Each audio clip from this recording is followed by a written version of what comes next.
Chapter 20. Summer's POV. She tells me her name is Eleanor. She was an omega in a pack and treated poorly every day. When she found her mate, they decided it was better to go rogue than suffer the constant abuse they were being subjected to. She tells me how loving and caring he is in between her contractions that are getting closer. I try and teach her some breathing techniques, but she doesn't get the concept. Maybe if she had been practicing them throughout her pregnancy, they may have helped.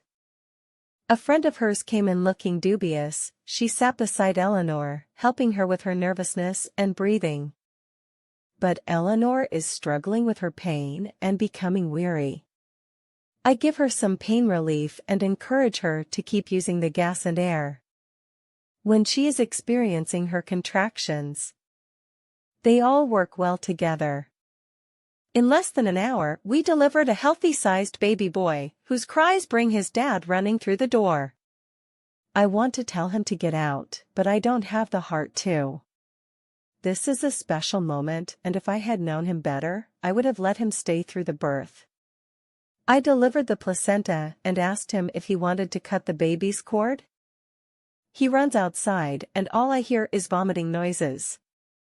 I cut the cord myself and started to suture Eleanor up when he comes back in. I want to snicker at him, but I don't think he is in the mood for my sense of humor. Elizabeth took the baby to clean him up while I was still suturing Eleanor. I had to fix the incision I had to give her in order to deliver the baby safely. He doesn't look happy when I go near her with a suture kit, but he doesn't say anything. He would probably have killed me if he saw me going near her private area with a scalpel. Eleanor's mate looks like he has ran his hands through his hair 1,000 times. He held his arms out for the baby when Elizabeth is returning with him. But Elizabeth ignores him and hands the baby to Eleanor. Her first cuddle as a mom, she will always remember this moment. She worked hard for it. I'm sorry, I threatened you, he says, looking sheepish. People just don't treat rogues very well. People should learn that rogue wolves are people too. Now those feral ones, I can't stand. He agrees with me, thanking me for everything. Me and Elizabeth walked outside and took a deep breath. It's tight quarters in there and we are both sweating. We did an amazing job in there, I told Elizabeth, because we did and someone should tell us that. But it isn't very often I get praise, but that doesn't mean she shouldn't. Outside, we see Alpha Jackson squaring up to the other rogue. Now I see it, he is their alpha or leader. I am not sure what rogues have to be honest. This isn't going to end well. Now fellas, there is no need for this macho bullshit, we should celebrate the birth of a beautiful baby boy. His timing was perfect. Brought as Eleanor's mate brought the baby outside, he is already besotted with his boy. Eleanor okay? The rogue leader asks. She will be fine. She needed sutures, but once she has her wolf back they won't be needed, but if they are there, they will dissolve in around 2 weeks. No sex for at least 3 weeks, though regardless of whether her wolf is back or not, she will be sore. Here are some painkillers for her for the night. It's then I realize they are all looking at me. Oh, you weren't asking me, sorry. Carry on. For some reason, they all laugh at me. The rogue leader introduces himself as Isaac. He tells Alpha Jackson that he owes him for not judging his people and that his kindness will not be forgotten. Rogues do not often have people they can trust or rely on. I go back inside to help pack up our stuff. When I walked out, Alpha Jackson was smiling and shaking Isaac's hand. They exchanged words, but I didn't hear what was said. But I do know Alpha Jackson looks happy. For you, Doctor, here are all the children I have. You have earned their freedom. He looks at the woods and waves his arms, at least a dozen kids come running forwards. Eleanor is being carried out of the church and I yell at her mate to be gentle with her. I looked at Alpha Jackson. Could we build a woman's unit here? Support the women in Isaac's pack or any pack as well as our own, offer them a safe place throughout their pregnancy and birth. Class it as neutral territory? Although I don't relish the thought of dealing with women all day, it would at least keep me busy. Alpha Jackson looked at Isaac. Only on the proviso that there were no rogue attacks on my pack. Isaac looked at Alpha Jackson. I can assure you there won't be as long as I am their leader. I am not dealing with mate crap during births though. Mates are a pain in the butt. Both men smile. What? They don't appreciate that I need to do what I need to do. Now can I go home? I have my kids in the morning. Me and Elizabeth grab our things and head back. I go to bed knowing that Alexis will be back in the morning, thankfully. Chapter 21. Summer's POV. I am woken up by 3 energetic toddlers who are extremely excited about getting out of the hospital today. They want their own beds and their own garden. I agree with them, we have spent far too much time cooped up in the hospital. I suggest going for a walk and finding a secret family place we can go to for picnics in the future. This makes all of them happy. Especially Evie, who plans on having the afternoon to herself. Alpha Jackson has called a mandatory pack meeting and he wants to see me beforehand. Great, what have I done now? Could he not give me a break? I have had a busy couple of days. We all get dressed and eat breakfast together before I have to go and see him. I have never seen so much of Alpha Jackson. But he has asked to see me. Of course, I am going to go do as my alpha as requested and I head to the pack house. I knocked on his office door and walked in. He gestured to me to take a seat. He tells me after I left last night, he spoke with Isaac. Alpha Jackson tells me that he believes that Isaac is arrogant and doesn't like authority. But how impressed Isaac was with my approach to when I treated his injured men. He was especially impressed with how professionally you acted during the delivery of the baby. He has never known someone to be as non-judgmental as you. He wants to negotiate a treaty with our pack for his pregnant pack members to receive your care. Personally, Alpha Jackson tells me that he doesn't like rogues as they do not follow the norms and standards of the wolf pack. In his opinion, rogues attack, without cause and kill without reason, stealing whatever they can get their hands on. But he does not like losing his men during their battles or having his people taken as prisoners, and he especially hates the idea of children being taken. I agree with him wholeheartedly, but after speaking to Eleanor, the rogues are doing what they need to do to survive. There are some feral rogues, but her pack isn't one of them. I believe that she believes this, but in my opinion, they had 19 children hostage. She is either naive or stupid and she didn't appear that stupid. He carried on asking me if I was serious about providing obstetric care for the females in his pack. As there is no point in discussing a treaty with Isaac without my willingness to be involved.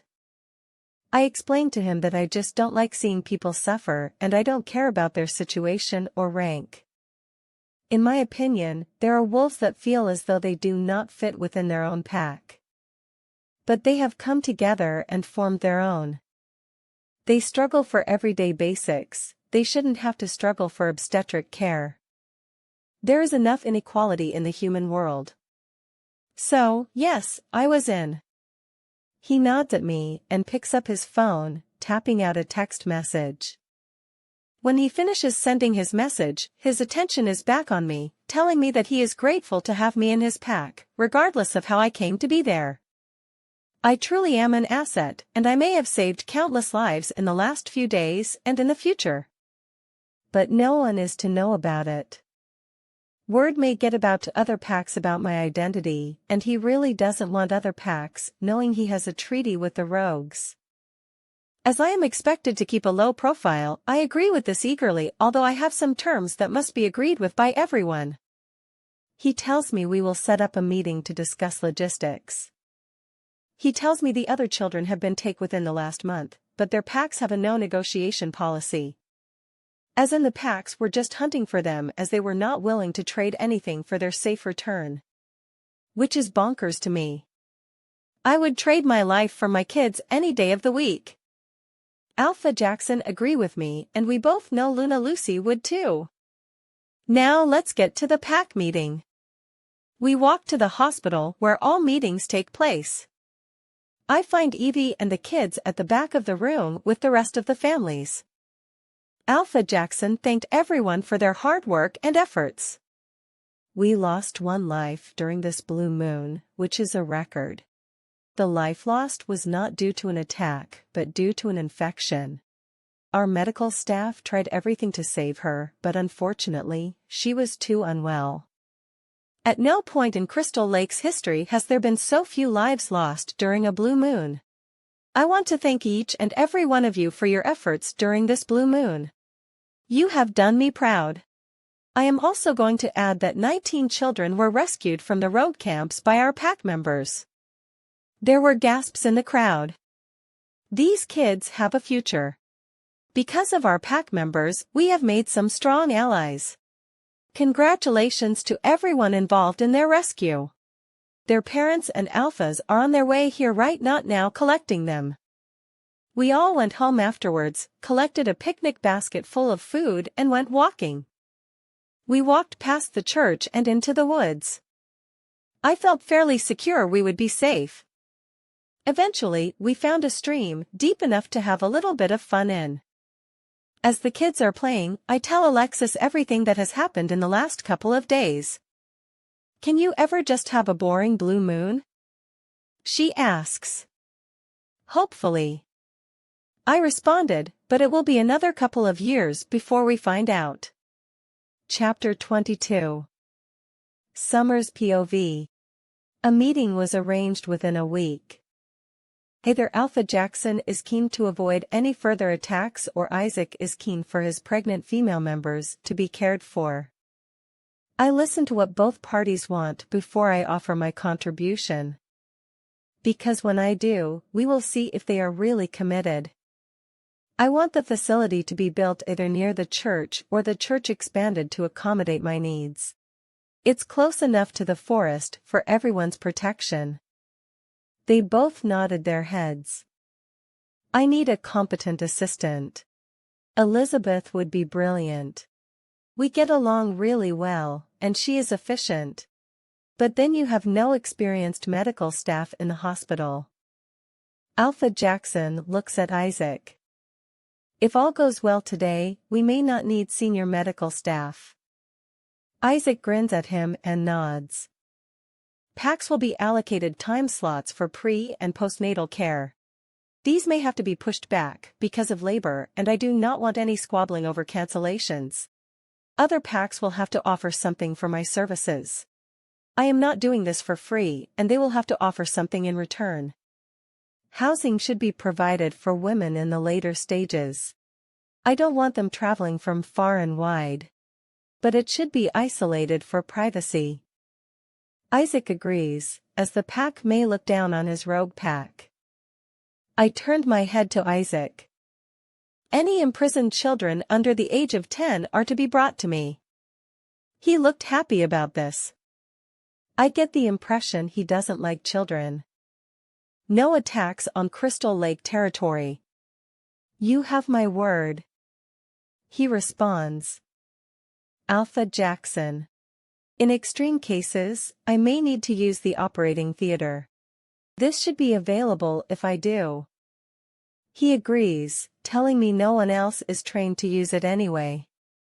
Evie may also need some extra help with my kids. They are a handful. I bet. Was his response. Isaac looked confused. I have 2-year-old triplets. Anyone would need help, with 3 of them. Can't your mate help you? I don't have a mate. Alpha Jackson, can you sort that out please? I said, answering Isaac but talking to Alpha Jackson. I want a panic alarm in place in the clinic in case of trouble. I am a single mom and I cannot risk anyone hurting me. I need to get home to my kids. I do not care if you are in the middle of the best blowjob of your life, you get here. Do you both understand? Isaac chuckles, Alpha Jackson looks disgusted, and I can't believe those words just came out of my mouth.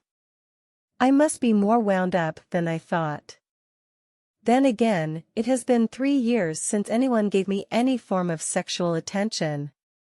We don't work everything out, but we have a starting point. We all exchange numbers, and we go our separate ways. Work starts on the church conversion within days, and in less than a month I have a fully operational obstetric clinic including an assistant. Elizabeth accepted the job straight away. Over the next 3 years, we had full clinics most days and a perfect delivery rate. Professionally, my life was perfect. I am known as doctor to everyone. There's only a handful of people that call me by my name these days. Personally, as a mom, the kids were strong, energetic, and intelligent. They were perfect. But me and Alexis were struggling, me through a lack of identity and a lack of sexual stimulation. It's like I am forgetting who Summer is and what she stands for. Beta Gary did train me for a time, but I soon surpassed what he could teach me. My dad was an amazing trainer. It is also making me a little depressed that no one wants me. Sometimes I find myself feeling down. But then I remembered that I would be a catch to any guy because I am amazing. But Alexis is also becoming depressed. We are now tied to the Crystal Lake pack. She couldn't go far to find her mate, and it was not likely he would come wandering into this territory. Her need to get out and run has been increasing, and I feel helpless. Sometimes she even sleeps in wolf form on our special cliff. I just keep reminding her that we have the kids to focus on. Once they are older, we can venture into other packs. She knows I am right, and this pacifies her, but doesn't fill that void in her heart. It will also be difficult for me still having to keep a low profile. With the blue moon approaching again, me, the kids and Evie make our way to the hospital. I am grateful that the suite has been renovated to accommodate a growing family. There were a few injuries. But nothing, no attacks or any wounded. It is a calm period, until my phone starts going crazy, the panic alarm at the church. I grab Elizabeth on the way out of the hospital and get there as quickly as I can. Alpha Jackson beats us marginally. Isaac is there with a couple and the woman I know as Sophie. I have seen her regularly with her maid over the last few months. She is pregnant with twins. They have been measuring small throughout her pregnancy, so I have kept a close eye on her. I attach the fetal monitor to her while Elizabeth gives her the gas. I am listening for the baby's heartbeats, but I am struggling. Her heart rate is also skyrocketing. After what feels like forever, I tell Sophie I need to get the babies out now. I look at Isaac. I need her in the theater. Her mate's booming voice yells. "No!" At me.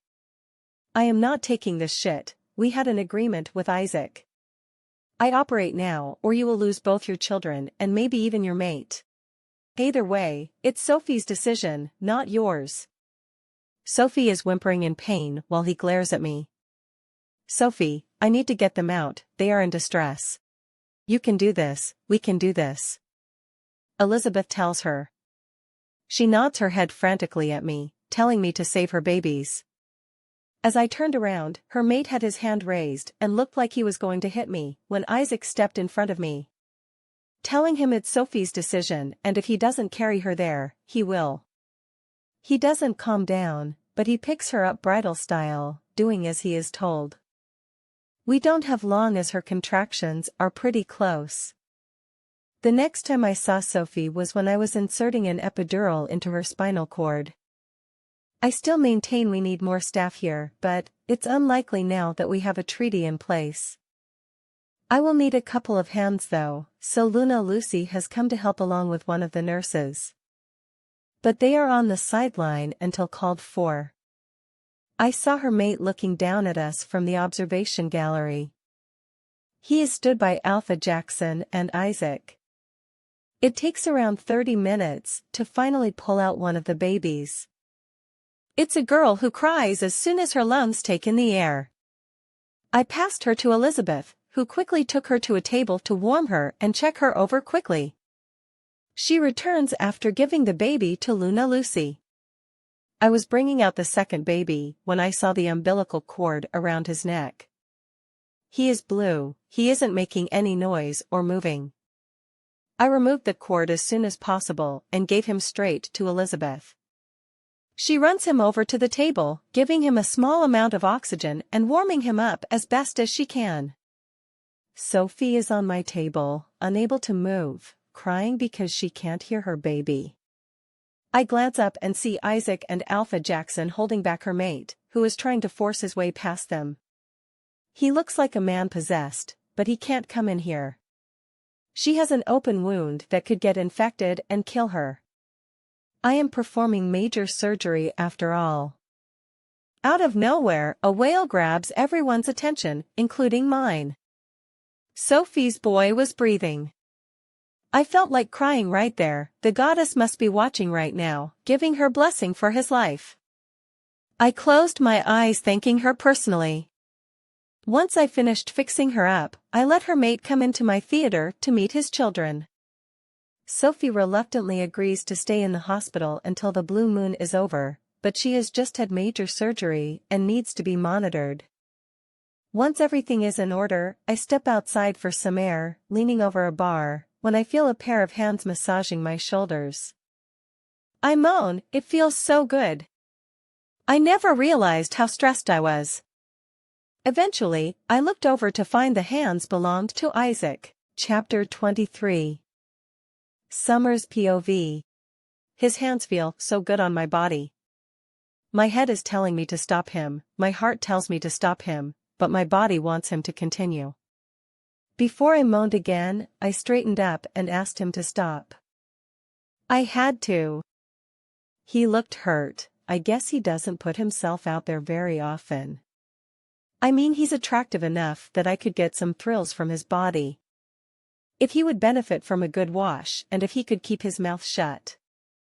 I don't even mind that he is a rogue. I may have considered it. But what bothers me is that he kills for no reason, and that is not what I am about. We also have a business arrangement which I can't jeopardize. I let him know this decision, and he took a step closer to me. I feel like I would jump his bones right now. I am that starved for physical contact. But if things go wrong, it's not worth it, so I put my hands up to stop him. I have to admit it though, I am grateful for the offer. I mean, it's the only offer I have had in years. But it makes me feel a little better that I am attractive to someone. Even if it is a rogue. Other than Sophie's cesarean, there is nothing significant during this blue moon, which is fabulous news in Alpha Jackson's eyes. There are not many people who know of the treaty between the pack and the rogues. For them it is even more impressive, believing that we live in a safe territory.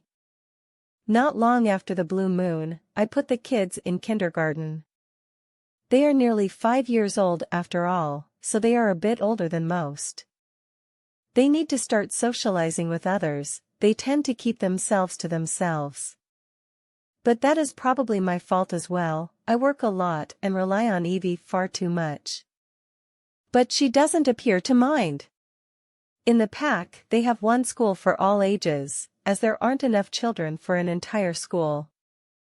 I attend the preschool meetings, where Principal Adams and teachers greet me, telling me what the children will be studying and their expectations from them. Overall, the kids should benefit from the experience. They are nervous on the first day, and I am anxious. What parent wouldn't be? I cried when they went in for the first time. How are my babies old enough for this? I don't think I should have been worried though, as within the first week I was contacted by the principal about the kids' behavior. Apparently, they are aggressive towards other children. My kids have never been violent, verbally or physically, so I asked my triplets in front of the principal what happened. As this is extremely unusual behavior for them.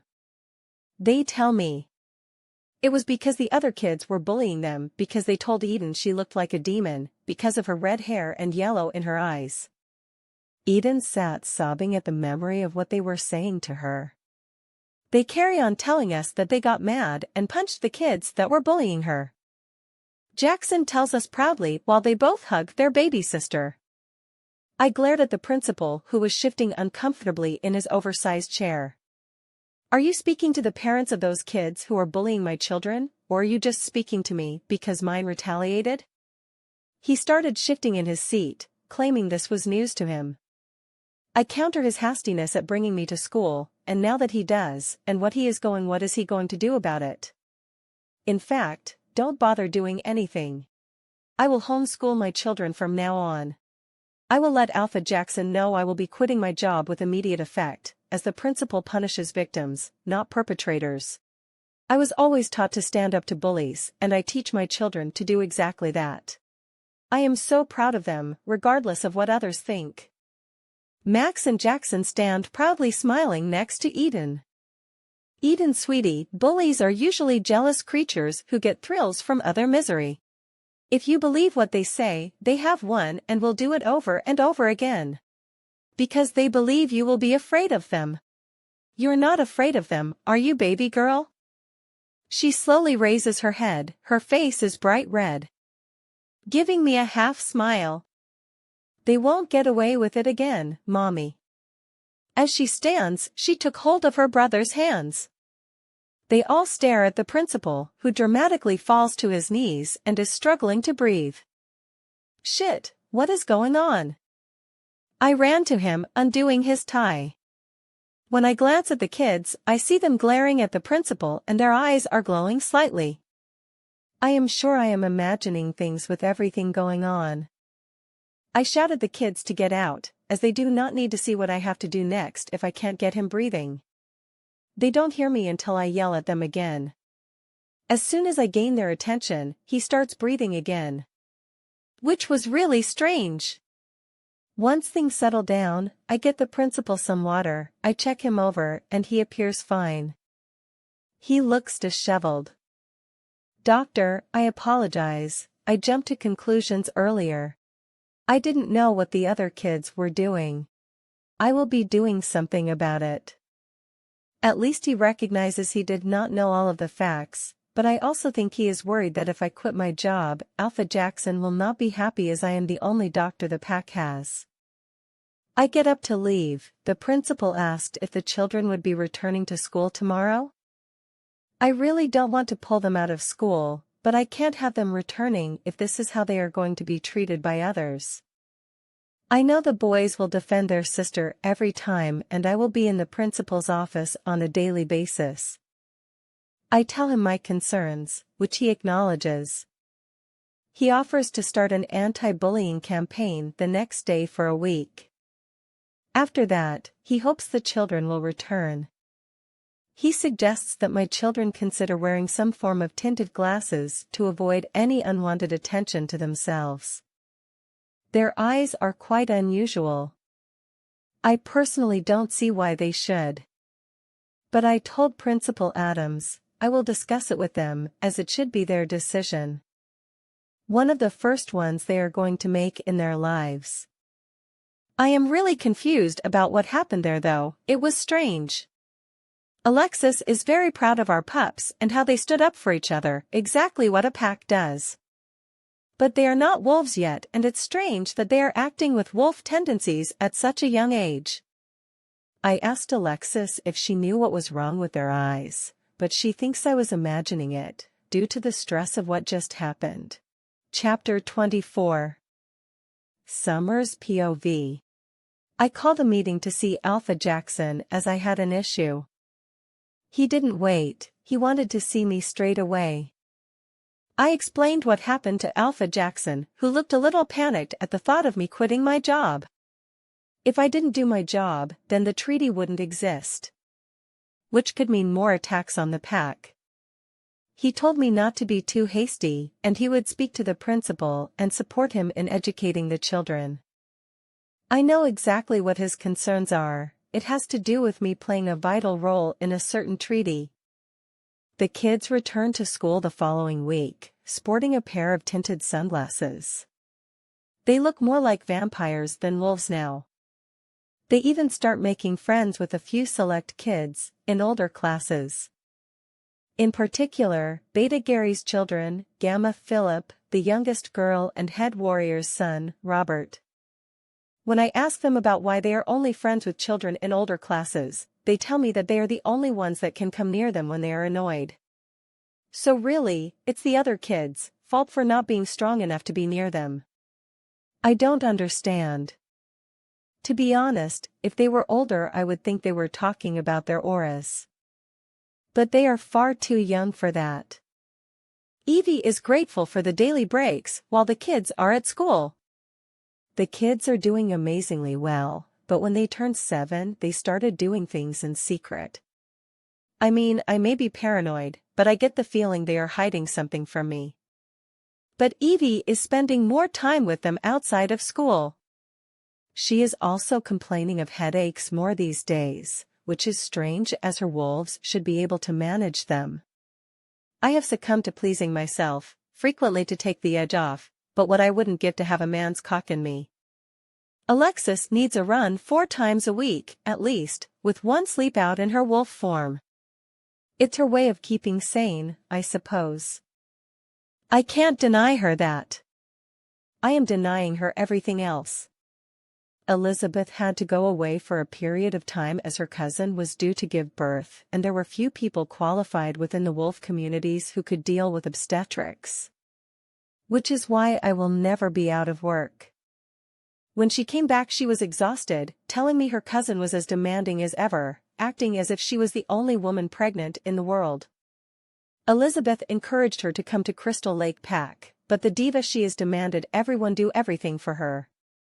In fact, Elizabeth was surprised she took herself to the toilet. When it came to the delivery, she was a nightmare. Blaming everyone for everything, threatening everybody, and the language out of her mouth was unreal. I grimaced. How did she expect the baby to come out? For it to magically appear in front of her? Elizabeth couldn't help but laugh. You know, I think she did, but what do you expect when you're a drama queen? Crystal Lake Pack was getting more applications for transferring here. According to the Wolf Kingdom, it is one of the safest places to live in the country, due to the lack of rogue attacks. Alpha Jackson must be careful who he lets in, as he is protecting not only his own secret but mine as well. The clinic is always busy, especially now that Crystal Lake Pack is recognized as a safe space. I received referrals from a lot of territories as well as goods for my services. The treaty went well. Isaac sends any youngsters to the church and I take care of his pack members. Luna Lucy also sends gift parcels to all new moms in the pack and anything extra we don't need, such as blankets, food and supplies. We all appear to have a good arrangement. That is until Alpha Jackson informs the pack that part of the royal family are to visit Crystal Lake Pack a few days before the blue moon. The royal guard will be here a few weeks earlier to ensure everything is in place for their arrival. We had a meeting with Isaac to inform him. He doesn't appear fazed by the news. In fact, he thanks us for telling him. He asks if there are any supplies he could have, and he will keep his people as quiet as he can, for as long as he can. Bar any emergencies, of course. I suppose knowing the royal guard is in the vicinity may make anyone worry. I mean, they are supposed to be the best of the best. I wonder how Rain ever got on with them. I rarely think of my family these days, but all of a sudden I am hit with this overwhelming urge to see them. Now I am as sad as Alexis. I had best to get my kids home, they will make me forget about everything else. I will let Alexis go for a run later, she can go to our cliff and speak to them. They may not hear or answer me, but it makes me feel better within myself. Alexis cries her heart out when we get there. I guess we are not in a good way after all, neither of us. After the blue moon I will have a talk with Luna Lucy and let her know everything. She at least knows my secrets. I am sure Alpha Jackson has told her. I hope anyway. Chapter 25. Summer's POV. SUVs started arriving about 2 weeks before the blue moon, lots of SUVs. Obviously, the Royal Guard and everything they own by the looks of it. I thought men traveled lightly, but not this lot. They are assigned several fields to set up base next to the training field. They work efficiently and fast. It only took 2 days for them to set everything up. You could see the worry lines on Alpha Jackson's face. The town is abuzz once the Royal Guards start appearing in town using the facilities. I go about my day as usual, which started with an enjoyable cup of coffee from the local coffee shop. I am trying to avoid the extra people in town.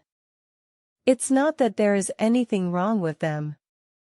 I just don't need any complications in my life. I have enough of that as it is.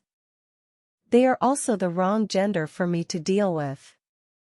Alexis has been a bit whiny though.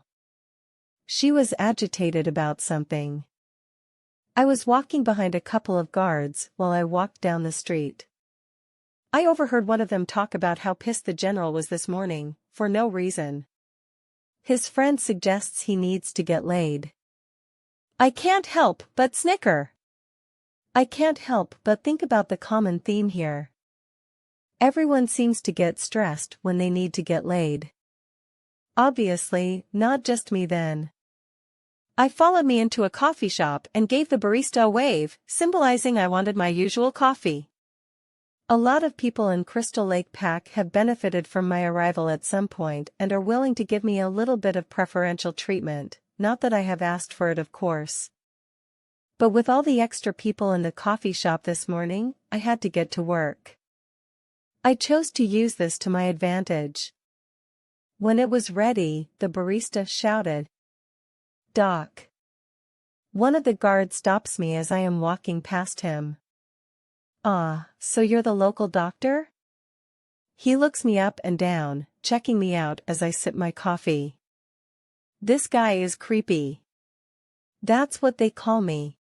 Have a nice day, boys. I took one more step when he says, "General Blackwood wanted us to find you. He wants to organize a meeting." I nearly dropped my coffee. Did he just say General Blackwood? Did you just say General Blackwood? As in Rain Blackwood? Yeah. I put my coffee down and ran out the door. I mind-linked Alpha Jackson and told him I was going to be late for work. Something urgent has come up. He was still speaking when I blocked him off. I needed to be somewhere and couldn't deal with any distractions right now. Alexis is pacing in my mind, urging me to go faster. But my legs wouldn't move any faster. I would shift if I thought I knew there would be clothes available when I got there. But there wouldn't be. She was as excited as me. I called Evie as she would be taking the kids to school and told her to bring the kids to the training field as soon as she could and inform the school that they would be late. I am panting as I get to the edge of the military camp. It's guarded and they won't let me in, telling me that General Blackwood is far too busy to deal with a woman. I try to tell them that it's important I see him. But they are having none of it. Can you pass him a message or just say it in his vicinity? Sure, love, but he will still be too busy to see you. I wanted to shove my way past him or kick his butt, but it wouldn't do me any good. I tell him our secret sentence, which we all formulated when we were younger. It was in case we wanted to say something to each other without saying it in front of everyone. It's quite simple and easy to remember. Even this idiot couldn't get it wrong. I told him, informing him that I would be on the training field, which is where I was headed. I am pacing when I get there. Rain's POV. Zen has been agitated all day, he is giving me a headache, and I know I have sharp when dealing with people. I pinch the bridge of my nose as I look over territory boundaries and reports from the last 10 years. I don't know why this place is special, but it is known as a safe territory. I was discussing the king's route and the king's mother's arrival date when I heard something I hadn't heard in years. I stood up straight and pointed at the guard speaking. What did you just say? No, he couldn't have said what I think he said. He cowers as I yell at him to again. Repeat what you just said. There are gales in autumn, but it never rains in summer. No. I dropped everything.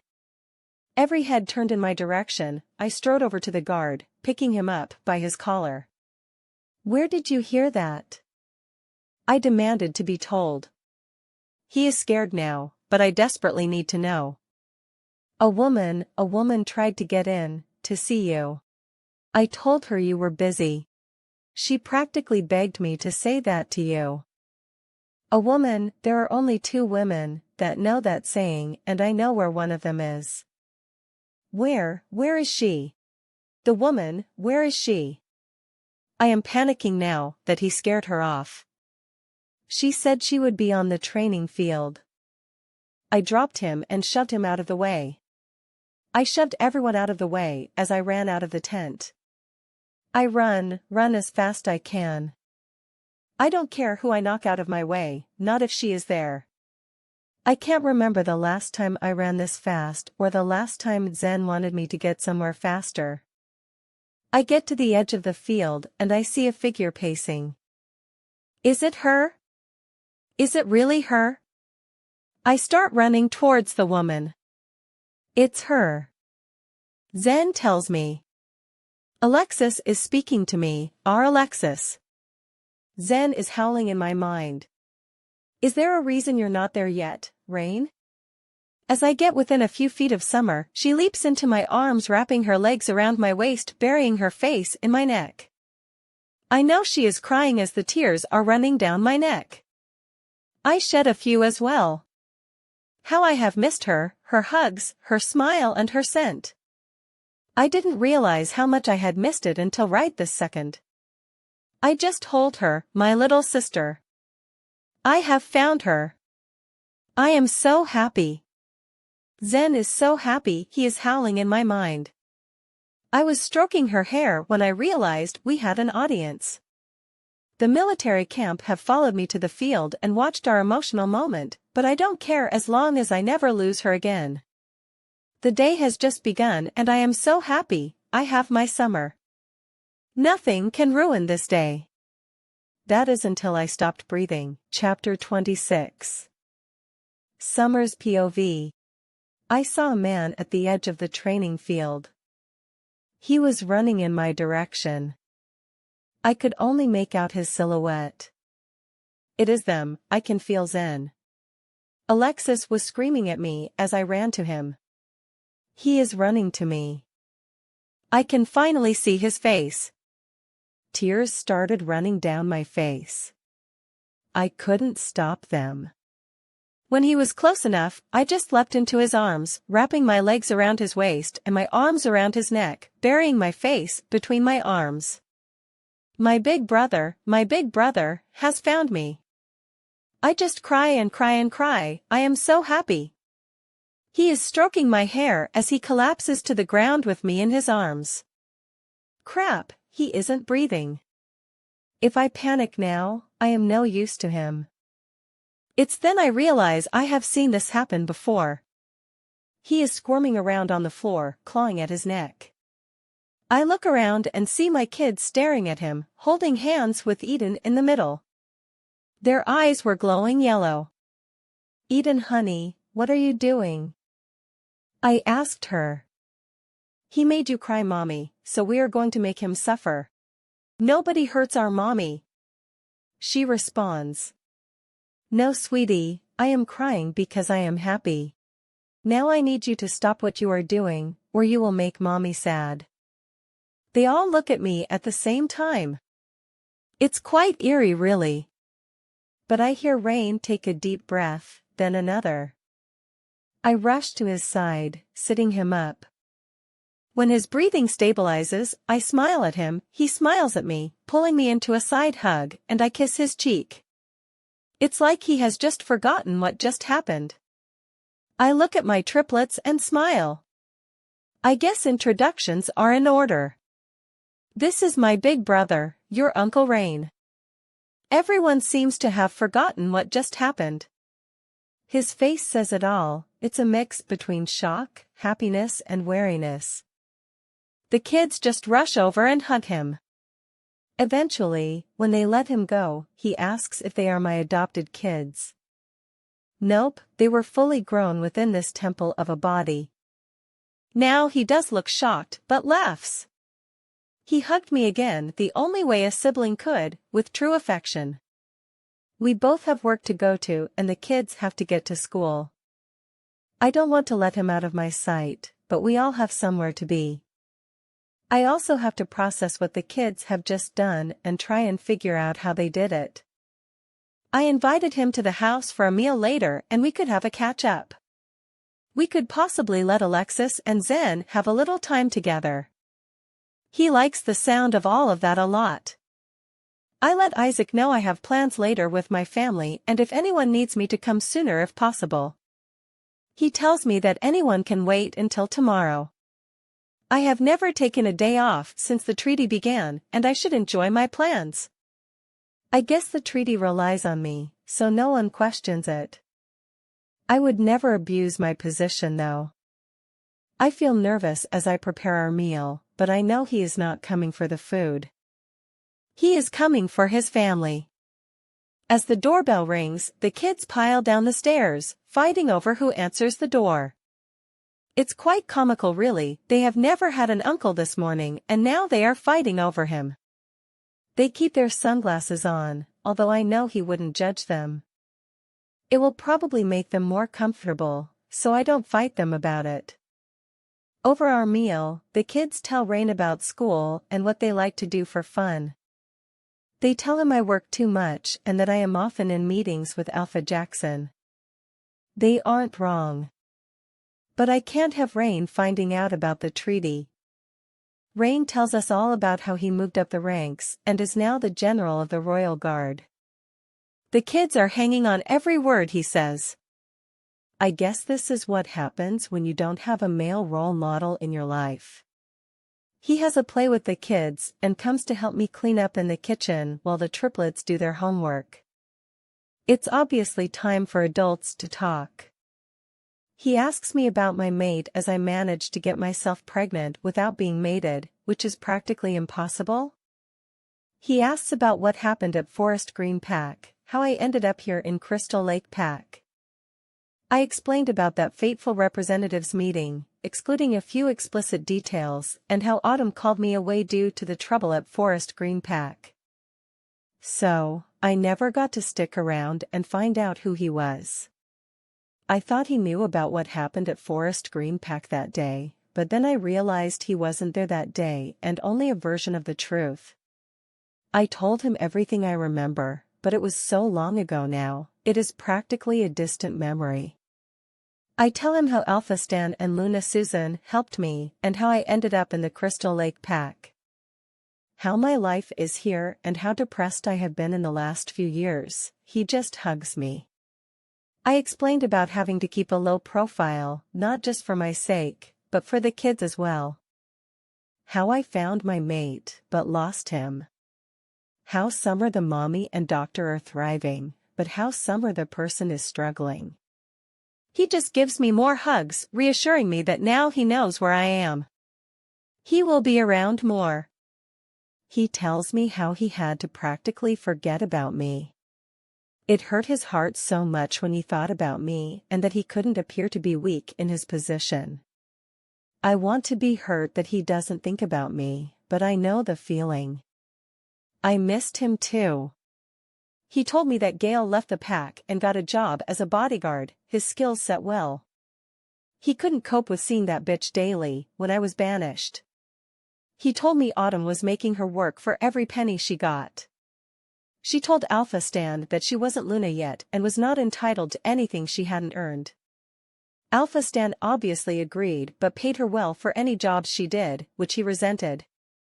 But if he didn't, his lads worked harder for her to have what she wanted.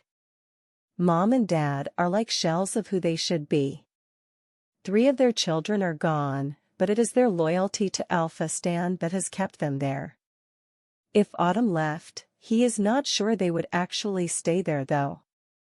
He thinks they will be ecstatic when they hear I am safe and well, especially when they find out they are grandparents. I look at him nervously as I tell him that SHE cannot find me. He nods, as he knows who I am talking about. Well, they can visit me while I am based here. She's not bright enough to think anything of it. Autumn may have to come and visit as well. In fact, we should try and contact Gale. It would be like a family reunion. That makes us both laugh. It would be amazing, but I can't get my hopes up. It would destroy me if it didn't happen. I asked Evie to watch the kids while Alexis and Zen went for a run. I tell Rain I will show him my cliff, which is where I go to when I need to be closest to the moon. We go for a run, we don't come back for hours. It feels so good to have him here. I think the goddess knew I needed him. The kids are in bed by the time we return. Rain says good night as we both have work tomorrow, and he doesn't want anyone to get the wrong impression if he stays over. I was confused and asked him, why? He says he hasn't told anyone we are related, as if any of his enemies found out. They could use it against him. But he promises that he will be back to see his family. I cried with happiness that night. Alexis did too. Chapter 27. Summer's POV. You can tell the royal guards are around, some of them have joined the border patrol. Ensuring the pack borders are not attacked. Which I knew they wouldn't be seen as Alpha Jackson had given Isaac their schedule. This allowed for anyone who needed my help to receive it. I have noticed their presence in the town center, using cafes and shops, which pleases Alpha Jackson, as they are spending money in the town. But other than that, they are not causing any problems. I go back to work and Isaac's women can come undetected, so there is no cause for concern. Alpha Jackson has told me that Isaac has reported some unusual scents just outside of the pack territory, but it could just be the royal guards, and he is not concerned. Isaac had to accept the situation as it was, as his pack would lose in a fight against the full force of the royal guard. Alpha Jackson isn't going to tell Rain about our treaty, as then he may know something is amiss in the pack. I had a serious talk with my children about what happened to the principal all those years ago and with Rain last week. They don't know what happened either, but when they get mad, they seem to come together and go into a trance. They couldn't hear or respond to me the first time it happened, but as they get older, they are becoming aware of their surroundings when this happens. They made it sound like it had happened a few times, and when I questioned them about it, they sheepishly confessed that it had, once or twice. But only with animals that scared them, but they survived, Eden was quick to point out. Regardless, I need to watch out for this, and probably need some guidance from someone at some point before they hit puberty. Rain comes over every night for a week. I feel elated every time I see him. It is like a part of me has come home. I let Alexis go for runs with Zen regularly. We have an element of contentment and this has increased my mood astronomically. Rain tells me that the king's mother will be here the next day and that it is his job to protect her until the king arrives. He tells the kids this, and they are sorely disappointed. They have grown extremely fond of him, not too fond to remove their sunglasses though. Rain did ask me at one point about the sunglasses, but I just told him they chose to wear them and that it was probably a fashion statement or something. He is more concerned with the blue moon appearing soon. I forgot about that, no one reminded me. As we have the treaty, I guess Alpha Jackson is becoming a bit complacent in relation to its effects. I think that is possibly why the king's mother is coming here during this time. We are classed as a safe territory. Luna Lucy had been on a mission to make sure the pack house was clean and freshly decorated, suitable for the king's mother's arrival. She has been practicing her curtsy, organizing events and festivities. It's driving Alpha Jackson mad. But this is part of her role as Luna, I think to myself. I am at work the day she is due to arrive. Unfortunately, my job is one of those 24 hours, 7 days a week things. But the kids told me the town was abuzz when she arrived. The school allowed all of the children outside of school to greet her. Apparently, she traveled quite lightly, only having 2 suitcases. I think Luna Lucy was expecting an entourage of cars with her belongings in them. I can only imagine her face. She was looking forward to seeing all of the fashionable clothes she had. I have heard that Luna Lucy has been by her side for the last 4 days, followed by a guard, usually Rain. I bumped into them on the way to a meeting with Alpha Jackson. I curtsied and smiled at the king's mother. She tells me to rise. Luna Lucy introduces us, referring to me as the pack's doctor. Call me Florence, she tells me. She has a big smile, with graying red hair and bright blue eyes. I actually think I see a yellow ring around one of her pupils, but I am probably imagining it, seeing as I look at the kids so often. She stares at me. Before she tells me I smell strangely sweet and familiar, she is smiling at me while saying it. Which is weird. I tell her it is probably because I am Rain's sister. She was practically elated when I told her this. She has known Rain for years. He is her son Nathan's personal guard. Rain, Nathan and Adam often hang out together, but she never recalls Rain mentioning a sister who was a doctor. An accountant, yes, but not a doctor. I told Alpha Jackson earlier in the week about Rain being my brother, but he didn't see any cause for concern there, as Rain wouldn't want to cause any issues for me. It's 2 days until the blue moon makes everyone wolfless, and rumor has it that the king is on his way. Knowing this, Luna Lucy and Alpha Jackson ramp up the theatrics within the pack. The royal guards will be increasing their patrols soon. Isaac is aware of the situation, and any women who are heavily pregnant or have been having difficulties during their pregnancy are invited to stay in the hospital suites. Safety measures are set in place for all of those involved. Isaac and Alpha Jackson may not see eye to eye, but for the benefit of the treaty, they are willing to set aside their differences at this time. Both of them appear to trust me either way, which is good for both of them and me. Chapter 28. Rain's POV. I contacted my parents so I could invite them to Crystal Lake Pack for a few days. I am going to stay for as long as I can, but once they find out summer is here, that will probably stay indefinitely.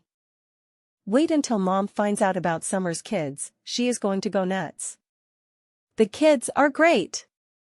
Summer has done an amazing job of raising them alone. It is strange, they never take their sunglasses off though. But who am I to know what is fashionable these days? I still don't know what happened the day I found Summer. I do suspect it has something to do with her kids. But nothing unusual has happened since. Maybe I just couldn't catch my breath after finding Summer. Mom tells me that her and Autumn would love to visit. but only after the blue moon, as Autumn has to go to the representatives' meeting and that her and Dad won't stray from the pack for safety reasons. Her subtle undertone tells me she is not happy about something. I ask her if she has heard from Gail, but she sadly says no. I won't press the issue, it will only upset her. I go back to my day job following Florence around town. Florence is like a mom to me. She isn't formal most of the time, just in public. When I am hanging around the palace with Nathan and Adam, she treats us all like her kids. I see Summer leaving the pack house after another meeting with Alpha Jackson. I must admit it, she does have a lot of meetings with the Alpha. But that is this pack's business, which is none of mine. I went in for a coffee with Florence when Nathan called me telling me he was a few miles away from the territory border. He laughs when he tells me that he managed to lose Adam and the protection detail along the way due to their poor driving.